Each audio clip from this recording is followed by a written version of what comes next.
Real talk, hindi pinili ng bata ipinanganak. Ano ang sabi ng Bible sa pagpapalaki ng anak? Real talk lang tayo today guys. Hindi ito sermon. Hindi rin ito paninisi. This is a conversation from the heart with truth and with God's wisdom. Alam mo ba, hindi pinili ng batang ipinanganak. Pero may malinaw na sinabi ang Bible tungkol sa kung paano sila dapat tratuhin.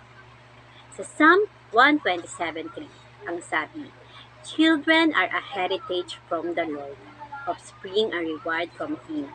Ang ibig sabihin, ang bata ay hindi aksidente, hindi pabigat. Regalo sila ng Diyos. So kung regalo sila, bakit minsan parang parusa ang trato natin sa kanila? Let's talk, real talk, with truth, with love, and with God. Ang bata ay tiwala ng Diyos, hindi pag-aari. Children are not our property. They are entrusted to us. Sa Proverbs 22:6, malinaw ang bilin. Train up a child in the way he should go. And when he is old, he will not depart from it. Hindi sinabing sigawan mo. Hindi rin sinabing takutin mo. Ang sinabi, train with patience, direction, and example. Kung paano tayo magsalita sa bata, yun ang magiging boses nila sa isip nila paglaki. Kung puro galit ang narinig nila, galit din ang magiging wika ng puso nila. Ang mga sugat ng bata nakikita ng Diyos. Minsan, iniisip natin, bata lang yan, makakalimutan din niya. Pero ang Diyos hindi nakakalimot. At ang puso ng bata, lalo na ang sugat, hindi basta-basta nawawala. Sa Ephesians 6:4, malinaw ang babala. Fathers, do not provoke your children to anger, but bring them up in the discipline and instruction of the Lord. Real talk. Kapag paulit-ulit mong sinisira ang loob ng bata, hindi disiplina yan. Provocation yan. And God sees that. Disiplina na may pagmamahal, hindi takot. Yes, kailangan ng disiplina. Even the Bible agrees sa Proverbs 13:24.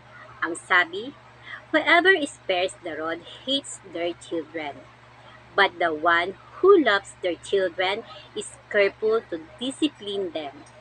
Pero pakinggang mabuti, careful to discipline.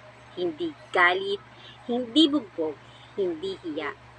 Ang disiplina sa Bible ay may layunin, to guide, not to break. Kung ang disiplina mo ay puro sakit, pero walang paliwanag, hindi ka nagtuturo, naninira ka. Ang bata ay binhi na aanihin natin balang araw. Ang Bible malinaw din dito sa Galatians 6:7. Ang sabi, "A man reaps what he sows." Kung sigaw ang itinanim mo, galit ang aanihin mo. Kung panlalait ang itinanim mo, takot at insecurity ang aanihin mo. Pero kung pagmamahal, respeto, at pananampalataya ang itinanim mo, matibay na tao ang tutubo. Children don't learn faith by force. They learn faith by example. Para sa mga magulang at magiging magulang, hindi lahat ng handa magkaanak ay handa maging magulang. At okay lang aminin yan. Sa Luke 14:28. Sa Luke 14:28 at ang sabi, "Suppose one of you wants to build a tower. Won't you first sit down and estimate the cost?" Parenthood has a cost. Emotional, mental, spiritual. Kung hindi ka pa handa magmahal ng walang kapalit, mas mabuting maghintay because children deserve parents who are ready, not just willing. Mensahe para sa mga nasugat na bata noon at ngayon. Kung lumaki kang kulang sa aruga, kung nasaktan ka ng mga taong dapat nagprotekta sa'yo, makinig ka dito. Sa Psalm 34:18, ang sabi, "The Lord is close to the broken-hearted and saves those who are crushed in spirit." Maaaring hindi ka pinoprotektahan ng tao, pero hindi ka iniwan ng Diyos.